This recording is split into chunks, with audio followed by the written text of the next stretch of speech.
रमाइलो भइरहेको छ। सन्चै हुनुहुन्छ नि? पछाडितिर पनि सन्चै हुनुहुन्छ? दुई चारवटा कुराहरू राख्नु पर्यो। मैले यहाँ हाम्रो कार्यक्रम गरेर अलिक फरक खालको हुन्छ। अरू चाहिँ प्रमुख अतिथि लास्टमा बोल्छ, म चाहिँ सुरुमा बोल्छु, किनभने एकछिन गइहाल्नुहुन्छ नि त होइन। कसले सुनिरहेको छ भाषण? हिजो आज फुर्सद छ कसैलाई? छैन। त्यसले गर्दाखेरि तपाईँहरू गइहाल्नुभन्दा अगाडि मै आइहालेको।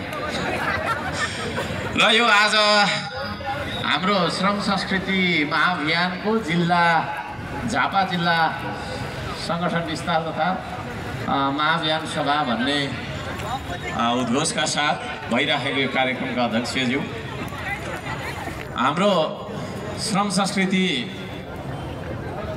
यो पार्टी भन्नु मलाई खास मन पर्दैन, तर पनि अब निर्वाचन आयोगमा दर्ता गरियो पार्टी नै भनेको छ, किनभने पार्टीदेखि वाक्का दिक्क भएको मान्छे कि।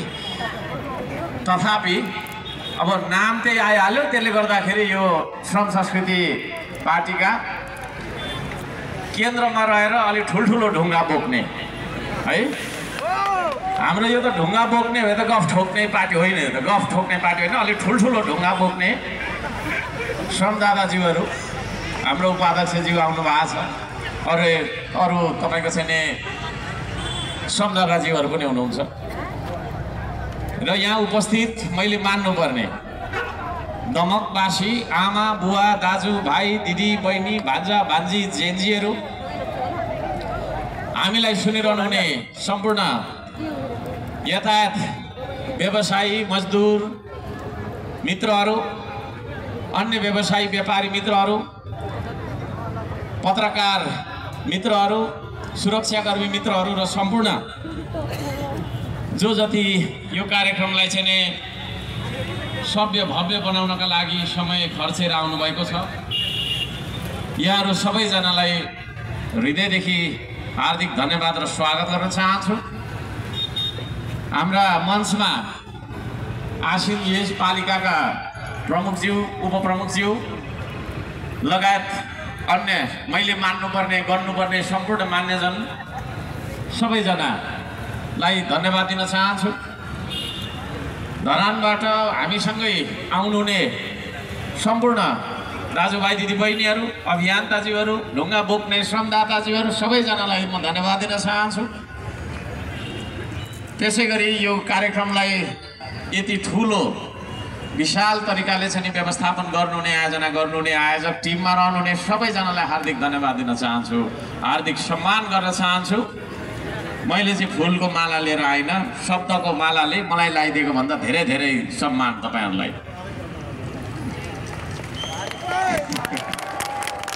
एक दुईवटा कुरा मैले राख्नै पर्छ है, एक दुईवटा कुरा राख्नुपर्छ। दमक धेरैचोटि ओहोरदोहोर गर्थेँ म पहिला, एउटा सानो मान्छे हो म, तर आज यसो हेर्छु मेरो कुरा सुन्न आउनुभएको जस्तो लाग्यो सबैजना हो। त्यसो हुँदाखेरि एक दुई इन्च म कहिले बढेछु भन्ने थाहा भएन मलाई है। यो बाटो थुप्रो हिँड्थेँ, अत्यन्तै सुन्दर ठाउँ दमक। यहाँ यो ठाउँ राम्रो हुनुको कारण, सुन्दर हुनुको कारण चाहिँ तपाईँहरू जस्ता सुन्दर मनका धनीहरू बस्नुहुन्छ यहाँ। त्यसो भएको कारणले गर्दाखेरि यो सुन्दर मनका धनी रहेका नेपाली दाजुभाइ दिदीबहिनीहरूको यो सहर दमक अत्यन्तै सुन्दर मनका धनी मानिसहरूले गर्नुभएको सम्मान जुन छ, हाम्रो टिमलाई नै गर्नुभएको सम्मान जुन छ, त्यसलाई चाहिँ नि म हृदयदेखि हार्दिक धन्यवाद ज्ञापन गर्न चाहन्छु। हार्दिक हार्दिक धन्यवाद। र यहाँहरू सबैजनालाई सेवा ढोक छ, श्रमको अभिवादन, जय श्रमदान पनि भन्न चाहन्छु। सबैले भनौँ त जय श्रमदान। हो त्यतिको बोल्नुपर्छ, त्यतिको बोल्नुपर्छ। आधुनिकता आधुनिकता आधुनिकता भन्दै हामीले हाम्रो मौलिकता, हाम्रो परम्परा, हाम्रो संस्कृतिलाई बिर्सिरहेको बेलामा, हामीले सुख सुख सुख भन्दै सुखको खोजीमा यो देशको माटोलाई बिर्सिरहेको बेलामा हामी एउटा गीत गाएर यो माटोलाई सम्झौँ त। हो म चाहिँ गीतबाट सुरु गर्छु मेरो कुरा म एक्लै गाउँदिनँ फेरि तपाईँले पनि गाउनुपर्छ मलाई थाहा छ दमक भनेको कलाकारहरूको सहर हो त्यसो भएको कारणले गर्दाखेरि मेरो भन्दा राम्रा राम्रा स्वरका धनी मानिसहरू यहाँ हुनुहुन्छ सबैजनाले नलजाइकन देशलाई सम्झेर देशको माटोलाई सम्झेर है देशको चाहिँ नि हाम्रो एकतालाई सम्झेर तपाईहरु सबैजनाले कहिले गाउनु भएको छैन भने अहिले यो गीत चाहिँ गाउनु ल हुन्छ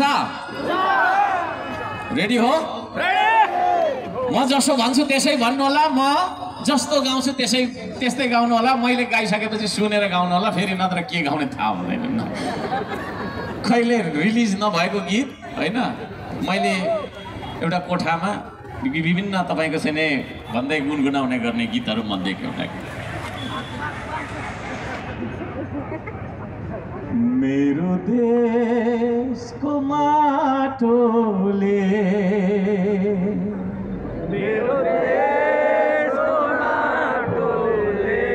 मेरो देशको माटोले सबैले गाउनु होला मेरो देशको माटोले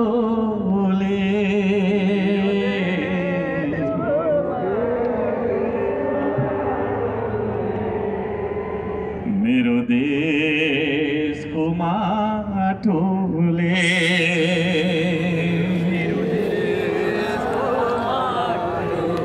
मलाई आज बोलाउँदैछ मेरो देशको माटोले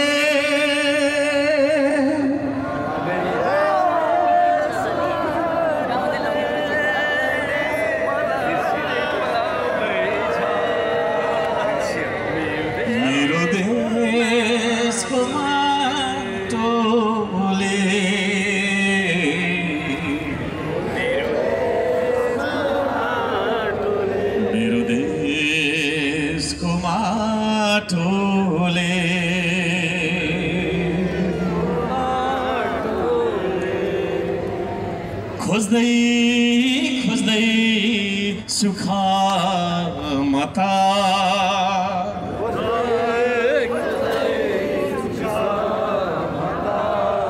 सात समुद्र कहिले तरेछु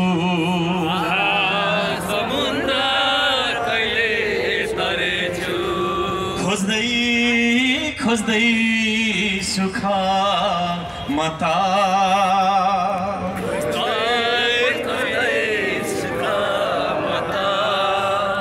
सात समुद्र कहिले तरेछु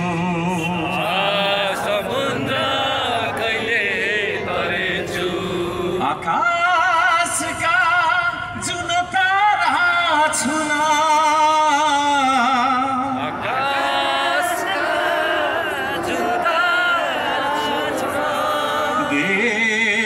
भन्दा टाढा गएछु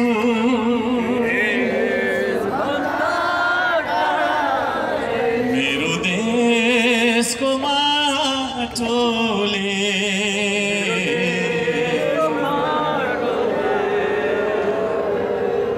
मेरो देशको माटोले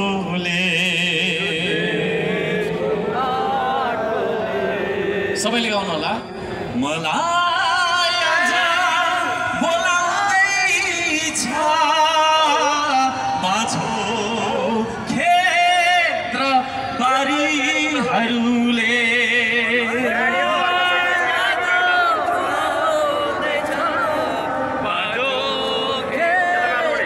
क्षेत्र बारीहरूले मेरो देशको माटोले